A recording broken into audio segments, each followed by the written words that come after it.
Hi, it's Jack, and this is the podcast version of this episode. If you want to read the words as they're being analysed, then if you're on Spotify, you can become a subscriber of this channel or head over to the YouTube channel. And on both platforms, you can also sign up to get exclusive episodes and early access to the regular weekly episodes too.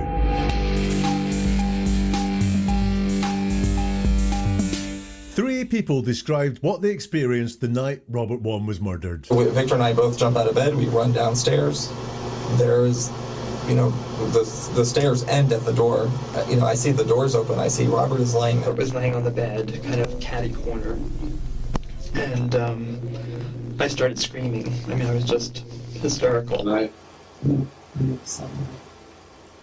that they said it was a knife. I know that Joe said he touched the knife, he moved it. But I never saw. Individually, the stories sound kind of plausible, but when you place them side by side, patterns emerge that none of them can explain. Welcome to Never a Truer Word, where we take a look at the words that people choose to use to see if they're telling the truth, the whole truth, and nothing but the truth. If you're new here, what I do is different from anywhere else because I strip away everything apart from the words that are said by the people at the centre of the story. And then I use my process of statement investigation to give you the keys to seeing where the truth could be happening, where deception might be happening, and the motivations of the people talking as well. It's a process that I use with investigators, with corporate clients, and with the media to get a deep understanding of what is being said. And we're here with the last part in the series looking at the murder of Robert Wone. Robert was killed in 2006. 3 people were in the house where he was staying when he was murdered: Joe Price, Victor Zabrowski, and Dylan Ward. And we've looked over the past 3 episodes at what those 3 people said in police interviews the night of the murder. And now I'm going to throw it over to you and get your thoughts and feedbacks on what you have heard in the words. And then I'm going to tell you what I think happened that night based on analysing the words that we've heard from these 3 people and based on some of the things that you guys have spotted as well, because you have spotted a lot, so thank you very much for that. Martina, first of all, speaking about Joe's interview, and Joe said he was all sticky. Not he said he was all sticky. How did Joe know that without touching him? That's a really good point. Let's look at what Joe said. Joe said, "We said good night. He said he was going to take a shower and go to bed. He was all sticky." It's true. It's not Robert reported he was sticky like he said he was all sticky and needed a shower. It is said as a fact, as if Joe has experienced that. Robert was all sticky. Thank you for that comment, Martina. Gentle Cynic says, Dylan just appears out of nowhere, doesn't he, just in the stories of Joe and the story of Victor as well? Even when the police ask about Dylan, he is vague. I saw him, I don't know, in this time frame. This is Joe talking here. And did Dylan just wander out, casually putting on his bathrobe and not react in any way to this horrific scene? Joe's lack of information implies that, says Gentle Cynic. Odd, I haven't seen the other interviews yet. Thanks, Jack, this is fascinating. Oh, yes, it is. Let's look at what Joe said there. He's asked by the police, where's Dylan? He was in his room. Not he's in his room. The question is asked in the present tense, and at this point, Dylan was in his room. He was in his room. And then Joe says, I saw him, I don't know, in this time frame come out of his room. So he's saying he doesn't know when he came out of his room. In the middle of all this, would he not know at which point Dylan arrived? He says he doesn't. I don't think he heard the chime. You don't know, says the policeman. Joe says, I don't know, but I don't know. I saw him come out of the room. He was putting on a bathrobe when he came out. Extra detail. We don't need to know about the bathroom. It was only where was Dylan during all of this? But he manages to say he came out in the time frame just at some point, and he was putting on a bathrobe. Bathrobes, cleaning, baths, sinks, water feature in these stories so often. Hello to Bogdy Works. Many comments from Bogdy Works. I'm going to pull together the ones where I think we'll get the most out of them. Talks about the bathrobe thing. So also on bathrobes, there was evidence all 3 of them had recently showered. So like I say, I strip away everything apart from the words there. And they said all of them had a shower, or Victor in his telling of the story said everyone had a shower, which is a little bit sus. Is he saying, the reason we all had a shower, I was at the gym and Dylan was at the gym and, we've been working out and exercising and Robert was all sticky, says Joe. There's a reason for every shower. It's not just someone had a shower. There's a reason given for every shower, and also the bathrobes. Bogdywork talks about the 911 call which Victor made. I heard the 911 call several times. According to Victor, he was upstairs the whole time he was on the phone and nobody else was heard saying or doing anything next to him. He said to the operator he wasn't next to the victim to do anything. Now, that is true, although he does seem to move at some point in the 911 call and say he can see Robert or he can see Joe helping Robert. So he may well have come down the stairs and just not mentioned it. Bogdyworks continues.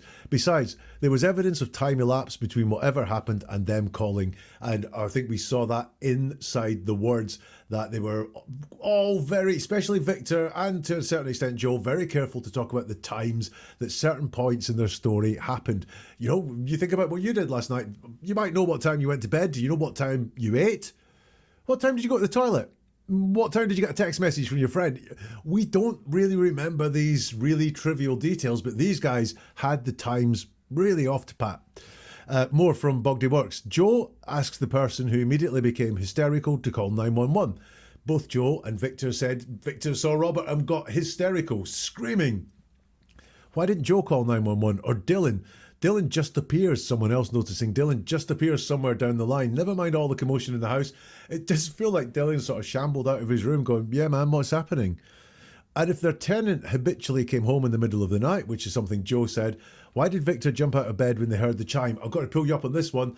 Victor doesn't say he jumped out of bed when he heard the chime. Both, I think Joe certainly said he was aware he heard the chime, but it was a screaming noise that made them get out of bed in their telling of the story. Also, Bogdywork says they're well-off people. How come they have a tenant? I did wonder about this, but maybe they just had the space. Who's conveniently not home on the night it happens. So let's look at some of the words around that. Joe says, so I hear that. It doesn't concern me. This is him talking about the chime. It wakes me up, but I hear it and I think, oh, Sarah came home. Sarah's our tenant. She lives down in the basement. She said to us, I'm going back to Tommy Johnson's. I might come back. I might not. She occasionally does that. They have a guest room. She'll just crash there. I thought she came home. No problem. She's very heavy, is what he said. Back to Gentle Cynic with a quote here. I told her that I thought somebody had broken in the house and that I thought someone was injured. This is a quote from Victor telling the police what he told 911, if you can follow that. Victor, in the police interview, saying what he said on the 911 call, which is kind of suspicious in itself in terms of like why he's repeating what he said to the 911 call. So he was not certain, which is true. He says, I told her that I thought somebody had broken into the house and that I thought someone was injured. So he's not certain. I thought someone was injured is what he says in the police interview. But he also says on seeing Robert lying on his bed in the catty corner, he had immediately become hysterical and started screaming. So what made him hysterical? If he thought somebody was injured, just thought, what got him hysterical? So Gentle Cynic went back and listened to the 911 call. Victor says at the start of the call, someone has been stabbed. Yes, he does. And he says that in the police interview as well, but in a very strange way. So this statement above in his police interview is a lie. The 911 call, he also mentions the perpetrator used one of her knives, but does not mention that in the police interview. Certainly he didn't in the bit we looked at. Tellingly, in both the 911 call and the interview, Victor backtracks at times to add in details. Yes, he does. He jumps forward and backwards in time a little bit, so his story makes sense. A red flag deception could be happening. Can't wait to hear Dylan's interview. I hope you've heard it now, Gentle Cynic. Shill says, he said he saw Robert and started screaming. So this is about Victor again. He said he saw Robert and started screaming. In fact, he said he was hysterical, but he doesn't say why. He doesn't say why. He just says he got hysterical. For example, was Robert covered in blood? All he said was Robert was lying catty corner on the bed. How did that make him hysterical? Well, in his telling, it wouldn't make him hysterical. This is just something that came up in all the stories, was that Victor's scream woke everyone up. So is this constructed? Because Victor doesn't say what made him hysterical, why he screamed at all. He just says, I became hysterical. So let's look back at some of the words on to go with those comments to see how they stack up. So this is from Victor's interview. He goes, go back upstairs right now and call 911. That's him talking about Joe. He goes, go back upstairs right now and dial 911. And he went over to Robert and I went upstairs and I called 911. And the operator picked up pretty quickly, and I told her that I thought somebody had broken in the house and that I thought somebody was injured. Now, in Victor's telling, the housebreaking isn't factored into his thinking. It's not, crap, I thought someone had broken into the house and stabbed Robert. It's just, I saw Robert lying there and then I was told to call 911. It's as if he deduced magically that the house had been broken into. I told her that I thought somebody had broken in the house and I thought somebody was injured, but I didn't at that time know what was happening. Now, that would chime with some of the things that he said, like, that he thought someone was injured when he called 911, that he doesn't give any sense of why he was hysterical in the police interview. But prior in the interview, he says, and we went running downstairs. Joe was right in front of me and looked in the room, and Robert was laying on the bed in I think it's catty corner, and I started screaming. I was just hysterical. But he doesn't say why. Great spot. What he says in the 911 call, he starts off by saying, we need an ambulance. And the operator says, what's wrong, ma'am? Because Victor gets called ma'am by this 911 operator all the way through. He says, there was this, we had someone in our house, evidently, and they stabbed somebody. So at the very beginning of that 911 call, he knows Robert has been stabbed. But in his telling to the police, he didn't know Robert has been stabbed. Okay, somebody's inside the house. I don't know. We heard. Are they bleeding? Yes, someone is bleeding in our house. Where are they bleeding from? I think it's the stomach is what he says. So he, according to the 911 call, saw a lot more than he says he saw when he's given that police interview shortly afterwards. Snoozy girl. There is such a startling absence of grief or emotion from these guys. 100% agree. Their stories sound like rehearsed explanations for the movements and cleanup of themselves in the crime scene. Too often, these guys' stories don't sound like a recollection of events, but a recollection of events and explanations for why those events happened. The storytelling about Robert's phone call, the reason he was there, and the way they point out how they had plans the following morning makes me wonder if they did in fact lure him to the house that night. We'll talk about that more as we go on. I also noticed, as well as just the lack of grief or emotion, the two of them, Joe and Dylan, talk about how connected they are to Robert's wife, but neither of them show any concern or care or grief for, or empathy or sympathy for Robert's wife at all in the bits that we looked at. Gonza has a theory.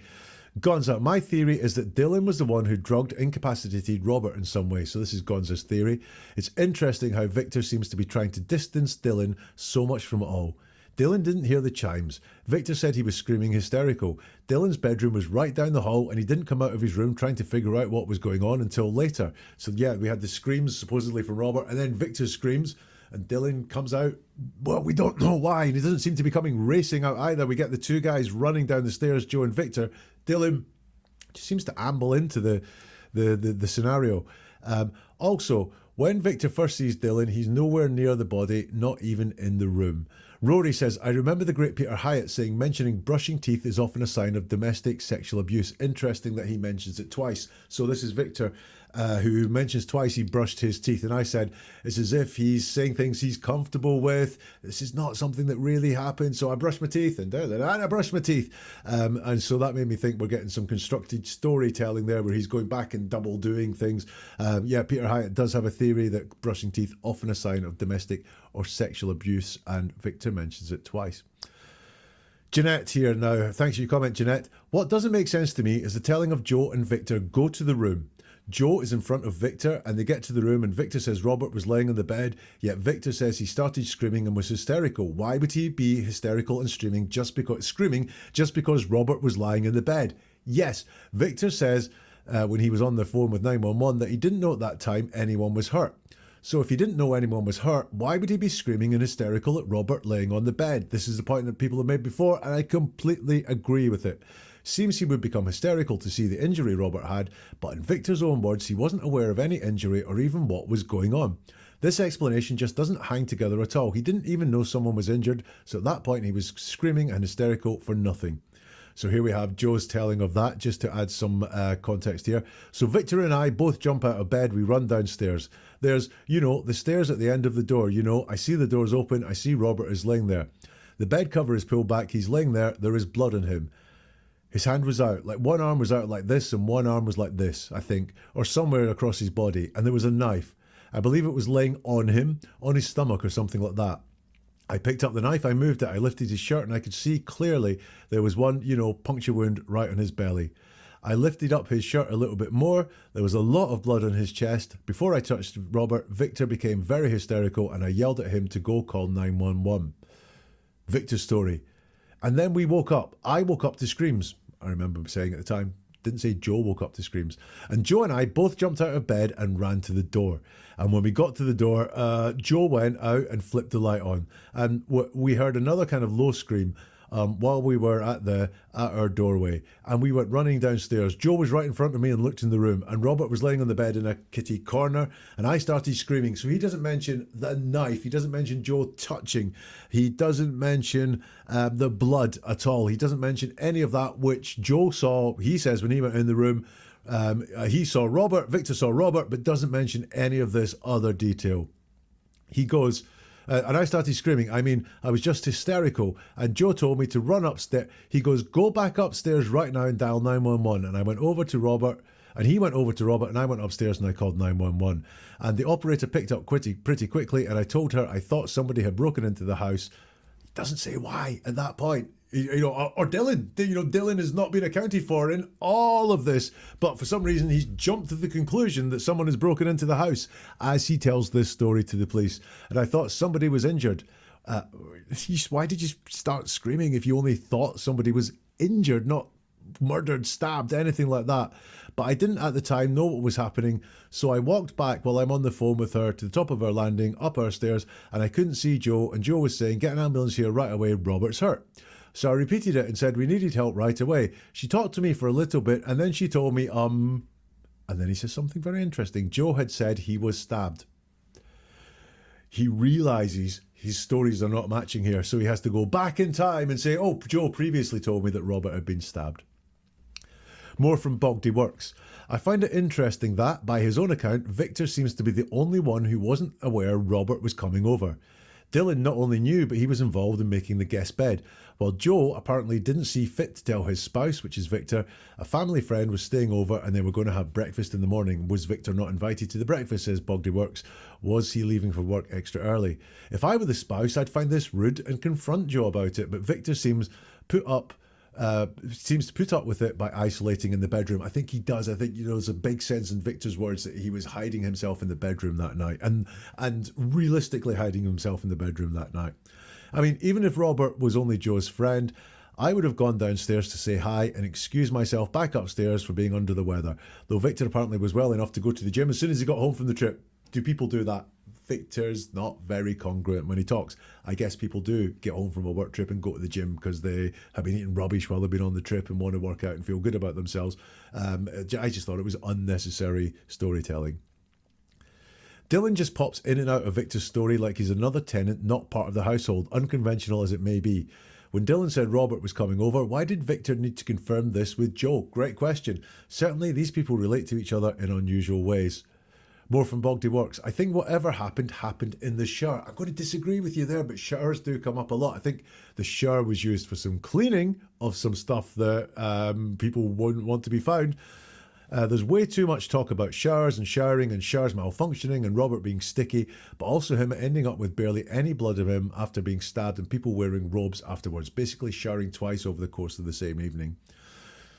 He also says, I don't believe a 25-minute commute warrants someone staying over. This is why they said Robert was staying over, was to avoid the commute. He was working late and was looking for somewhere to crash in the city. For a big city, that's an easy commute. They were young and it wasn't that late.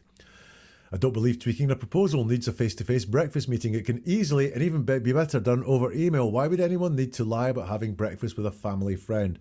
And why would someone not tell their spouse said friend was staying over? I tend to believe Victor about this, although I may be wrong, that this was him preparing and I had no part in this strategy in case it came down to it. I'm with you on that one.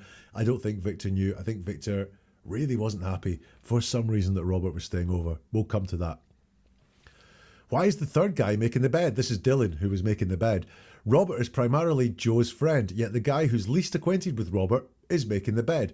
From Dylan barely featuring in the conversation the first time Victor mentions him, he's making the bed and he knows Robert is coming over while Victor doesn't.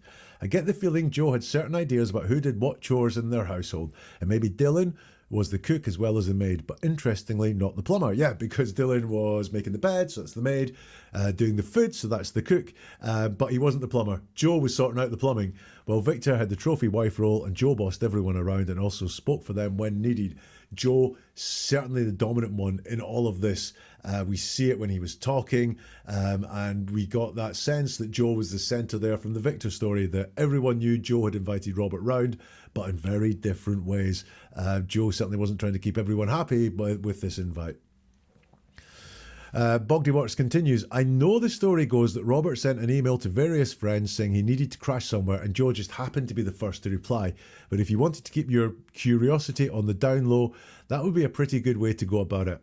I asked everyone, Joe was just the first to answer. He's such a good friend.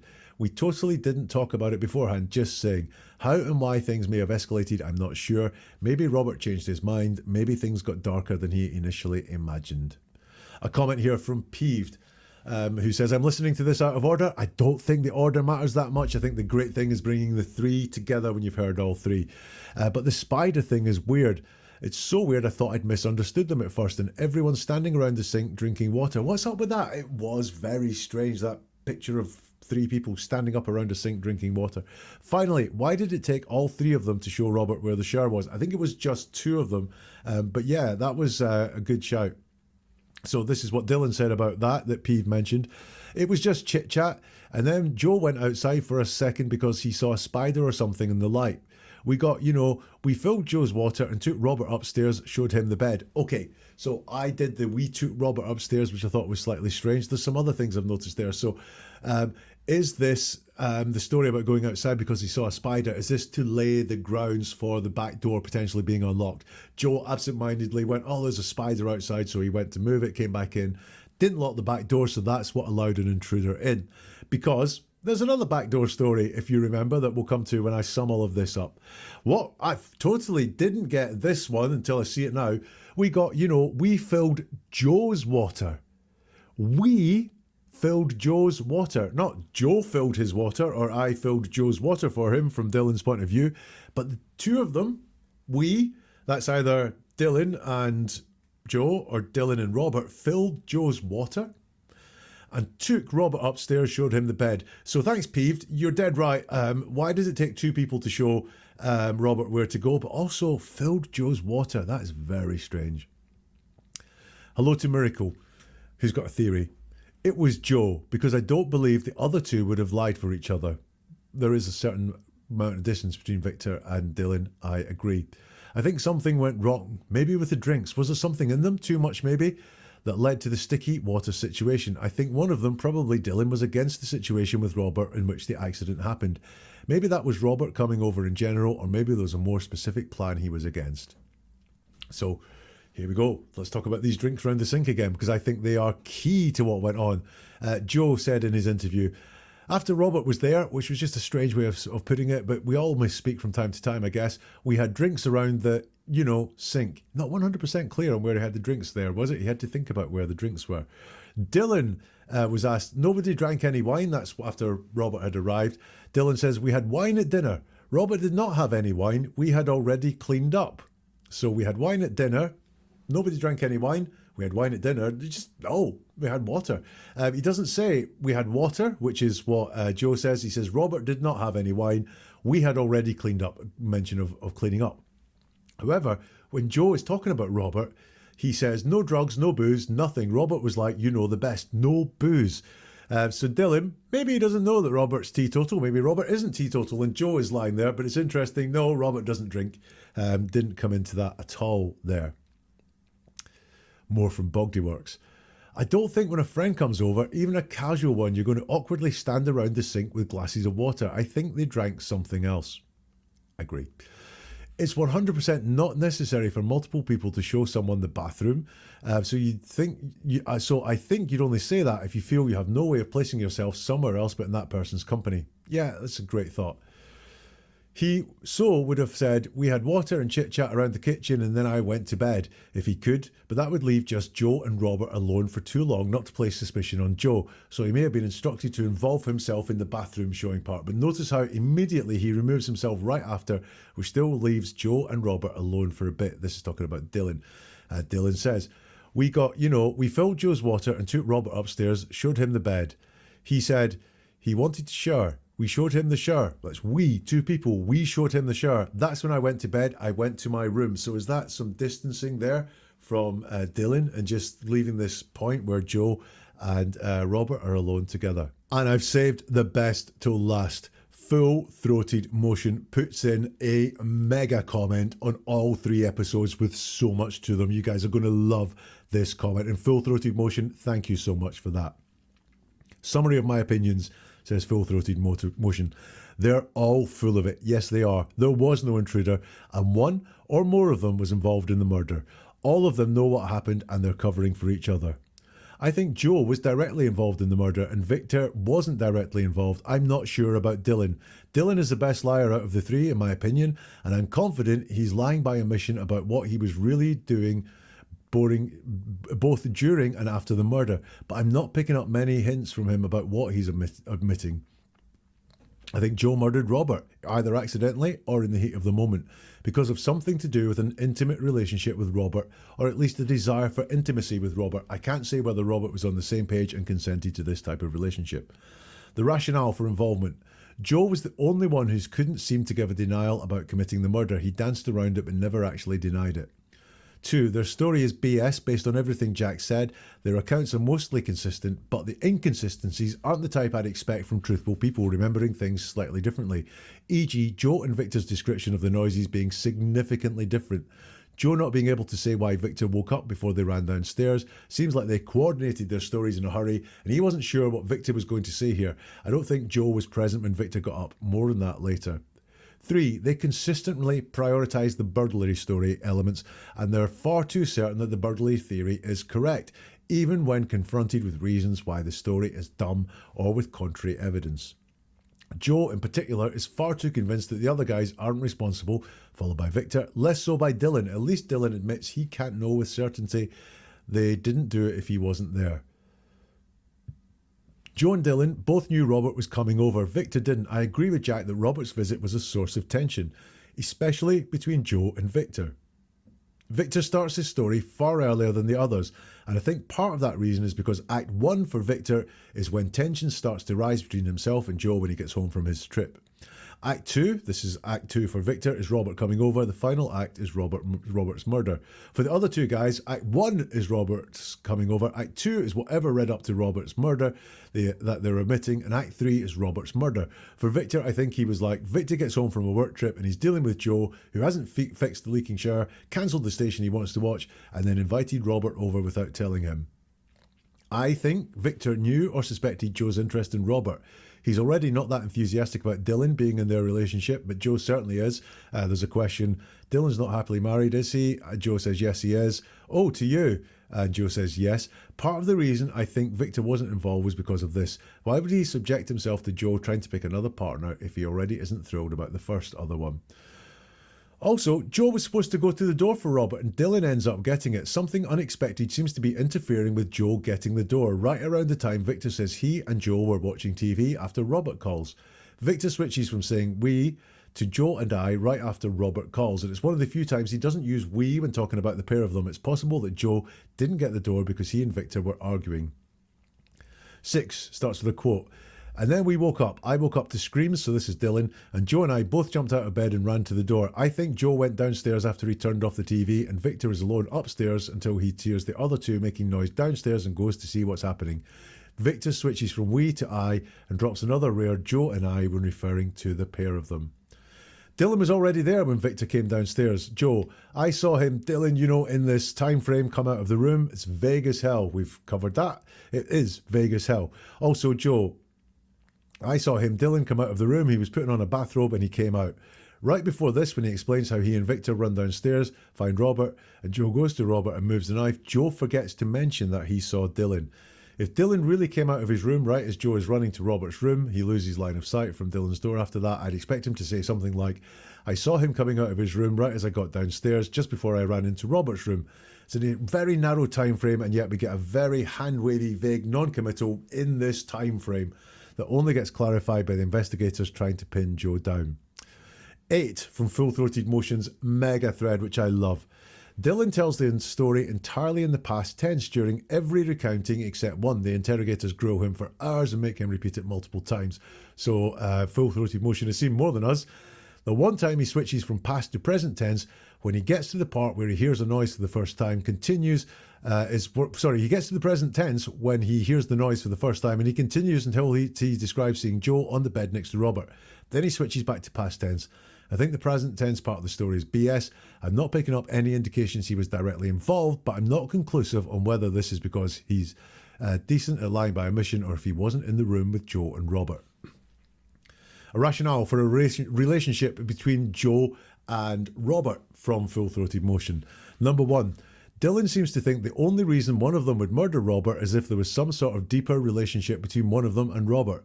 When the cops tell him one or more of you stabbed this guy, he responds with something to the effect of, I don't have any reason to believe they would have any motive. I don't know of any relationship between him and Joe or Victor other than friendship.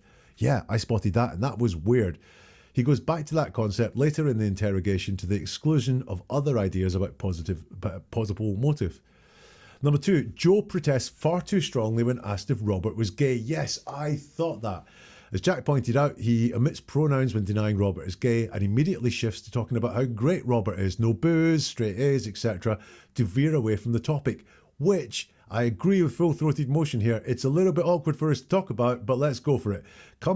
Ends off coming off really awkwardly, like Joe thinks Robert being gay is somehow a knock in his character, like, Robert isn't gay, he's a great guy. Which I thought was very strange coming from Joe, a very gay guy. I think he was a staunch proponent of gay activities, rights and so on in Washington. But to come across and say Robert isn't gay, he's a super great guy, was a very strange way of wording it. And he went away from the talking about whether Robert was gay or not into talking about other attributes that Robert had. I think Joe either knew Robert was into men or knew he wasn't but wished he was. So let's just look at that again. The police ask him, is he homosexual, talking about Robert? And Joe says, no, not gay. Never has been. Didn't think about it, no drugs, no booze, nothing. Robert was like, the best, absolutely straight A, no nonsense guy I ever met. That's very strange. But he does say, no, not gay. So is that he wishes he was gay? Dylan says he and Joe took Robert upstairs. This could have an intimate connotation. Yeah, it could, like to take somebody in the biblical sense, probably a reflection of Dylan's state of mind. Dylan uses deceptive and minimising language in talking about Robert's relationship with Joe. Just a friend, that's all, that's it. He overemphasises Robert wasn't gay. It never, ever crossed my mind. I've never once expected it, is what Dylan said. So what do I think? Here's me now, having looked at all of that. What do I think? I don't think there was an intruder. There was no intruder. They only mentioned the logistics of an intruder as far as entering the house. Never the emotion that someone came into the house and did this violent, vile thing in the house. Never think about the person, like who could it be? A stranger, someone they knew, someone following Robert. They never ever go beyond the fact that someone came in the back door or what that person did in the house. What else were they doing in the house before they killed Robert? Now, the other thing, in all of the stories, they did a lot of clearing up. Hygiene works double here. So there's so much hygiene here. Often, guilty people will use words around dirt, sweat, needing a clean, so on, because they're guilty and they feel dirty and they feel like they need a clean.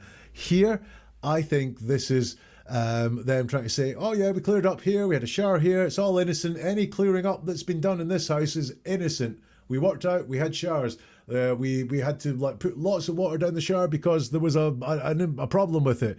Everything was cleaned up in the kitchen because we're tidy people. Yeah, that's what I think the cleaning up is about.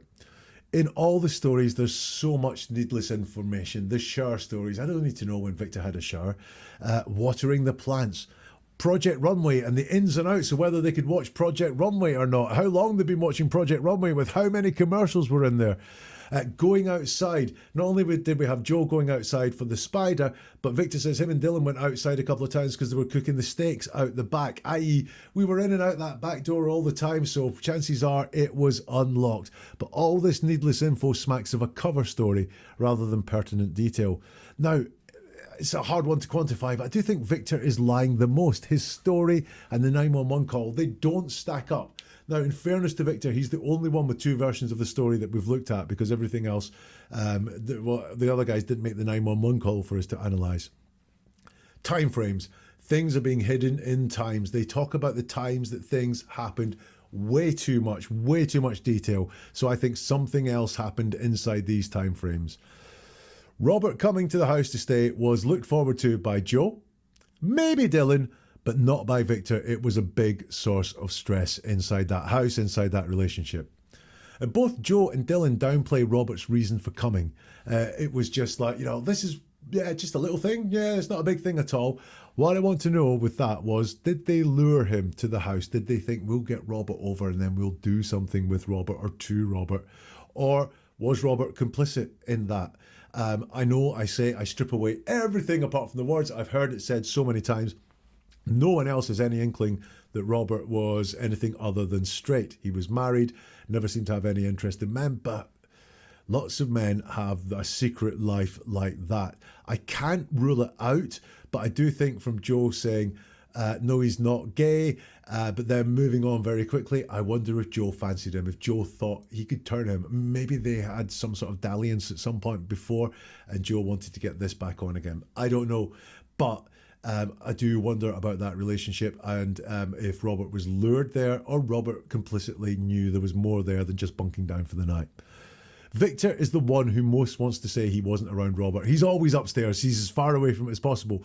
Actually, though, I believe him, because this is one of the things when we look at words, is sometimes the words that a guilty person would use are the same as the words an innocent person would use. High stress, nerves. If you're in that house and you had nothing to do with the murder, you would want to say you were upstairs and everything else was going on downstairs. If you were in that house and you had something to do with the murder, you'd also say, I was upstairs. I was nowhere near the murder, if you were trying to hide your part in it. So why is Victor not telling the full story? Why is he full of these lies? It must be to save his own skin or to protect his partner. Interestingly for me, Joe and Dylan don't feel the need to persuade us Victor wasn't there when Robert was. So that, to me, makes me think, yeah, Victor wasn't there. And just one last thing, all the detail on Project Runway. Was Project Runway purchased, the cable channel purchased to keep Victor quiet while Joe and maybe Dylan did their thing? That's my thoughts on it, but I know what you're wanting. You're wanting a conclusion. So what do I think happened that night? I think there was a plan by at least Joe, maybe Dylan, for some kind of activity involving Robert. I'm with everyone who says Robert might have been part of it or Robert might not have been part of it. This plan was a source of stress with Victor. The fact that something was going to go down that night involving Robert caused Victor a lot of stress. Now, in Robert being in the house, something went wrong. That could be accidental or it could have been on purpose. I don't think he was lured there for killing, but potentially they wanted to hurt him in some way because that's how they were going to get their kicks. But something went wrong there. And that something that went wrong resulted in the death of Robert Wone. It got him sticky. It's why he had to be taken to bed. Something went wrong when Joe, Dylan and Robert were together.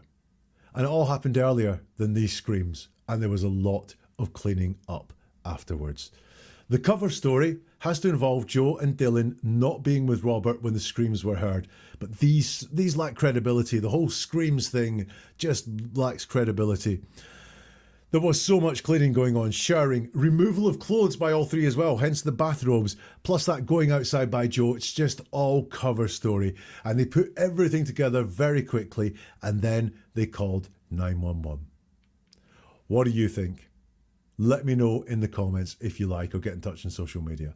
NeverAtruerWord.com is a website. You'll find a whole load more diving into the words that people choose to use to see if they're telling the truth, the whole truth, and nothing but the truth if you go there to NeverAtruerWord.com. And I'll see you soon for something new from Never a Truer Word. And remember, the truth is always inside the words.